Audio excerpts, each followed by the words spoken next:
आएगा फ्लोट का। सबसे बेस्ट ऑप्शन ये फ्लोट का ही है। फ्लोट कहता है कि मैं ना दिल्ली इलेक्ट्रिकल को एक्सेप्ट करता हूं, दिल्ली इलेक्ट्रिकल अगर मुझे मिलती है तो मैं खुश हूं, लेकिन अगर राउंड 2 के अंदर अगर कोई ऊपर कोई जगह बन जाए तो मैं वहां जाना पसंद करूंगा। समझ गए? तो और ऊपर कोई सी भी जगह बने मैं ऊपर जाना पसंद करूंगा। अब इसमें इंटरेस्टिंग चीज क्या है कि इसमें फ्लोट में सिर्फ और सिर्फ ऊपर ही जा सकते हो, ऐसा नहीं कि आपको एनआईटी वारंगल सीएस दे देंगे अगले राउंड में। समझ गए इस बात को? तो अगर आप फ्लोट ऑप्शन चूज करते हो तो इट सेज दैट कि 11वें नंबर की जो आपने मुझे सीट दी है वो तो मेरे पास है ही है, उसे तो मैं पकड़ के बैठा हूं, लेकिन अगर उसके ऊपर का अगर कोई मुझे ऑप्शन मिल जाएगा तो प्लीज आप मुझे वहां भेज दीजिए मुझसे बिना पूछे। आपसे पूछ तो लिया कि मैंने फ्लोट कर दो मेरे को, मैंने फ्लोट कर दिया, अब आपसे वापस से नहीं पूछेंगे। समझ गए?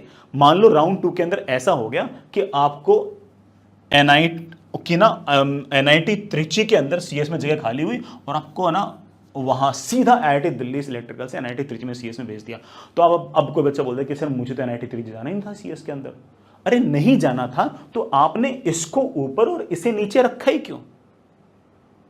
अगर आपने एक बार फ्लोट कर दिया तो अब अगली जैसे आपने फ्लोट कर दिया तो अगले राउंड के अंदर ऊपर वाले किसी भी ऑप्शन में अगर जगह खाली होगी तो आपसे वापस से नहीं पूछेंगे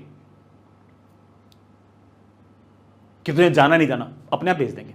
उन्होंने तुमसे पहले ही पूछ लिया कि तुम्हारी मोस्ट प्रेफर्ड कौन सी है और लीस्ट प्रेफर्ड कौन सी है। आपने अगर 7वें नंबर पर त्रिची की सीएस लिखी और 11वें नंबर पर दिल्ली की इलेक्ट्रिकल लिखी है, इट मींस दैट कि आप ये मानते हैं कि त्रिची सीएस जो है वो ज्यादा प्रेफर्ड है आपके लिए आईआईटी दिल्ली की इलेक्ट्रिकल से। तो जैसे अगर यहां पर सीट खाली हुई तो यहां भेज देंगे, अच्छा यहां सीट होगी तो यहां भेज देंगे, यहां सीट खाली होगी तो यहां भेज देंगे, जहां भी सीट खाली होगी आपको वहां भेज देंगे, तो यहां भेज सकते हैं। तो आपसे वापस से नहीं पूछेंगे सर मुझे अगर ये मिल गया तो क्या मैं वापस यहां आ सकता हूं? मैंने कहा ना वापस नहीं आ सकते। इसीलिए चॉइस फिलिंग के अंदर ध्यान रखें कि मोस्ट प्रेफर्ड सबसे ऊपर और लीस्ट प्रेफर्ड सबसे नीचे और डिसेंडिंग ऑर्डर के अंदर ही सेट करना है। और अगर आप फ्लोट कर रहे हो, अगर आपको 11वां नंबर मिला है तो फ्लोट करने का अर्थ यह है कि अगले वाले राउंड के अंदर अगर मुझे कभी भी अगले वाले राउंड के अंदर ऊपर वाले 10 में से किसी ऑप्शन में अगर जगह खाली होती है तो मुझसे बिना पूछे मुझे वहां पर भेज दिया जाए। क्योंकि मुझसे पूछो क्यों? ऊपर वाले 10 ऑप्शन तो मैंने भरे ना, तो मुझे ज्यादा अच्छे लगते थे 11 से तक दोनों को ऊपर भरा है, तो आप इसे पूछना क्या? तो वो अपने आप आपसे बिना पूछे आपको ऊपर भेज देंगे। अब कोई बच्चा कहता है कि सर मैं समझ गया फ्लोट को, फ्लोट मतलब मुझे सीधे ऊपर भेज दो अगर जगह खाली होती है तो ऑफकोर्स, ठीक है। कोई बच्चा बोलता है कि सर मैंने तो सर एनआईटी त्रिची सीएस है ना, मैं ऐसे ही डाल दी, सर मैं तो नहीं जाना चाहता एनआईटी त्रिची, लेकिन सर मैंने तो भर दी, चॉइस तो फिल हो गई, लॉक हो गई, अब तो चेंज हो नहीं सकती। हाँ,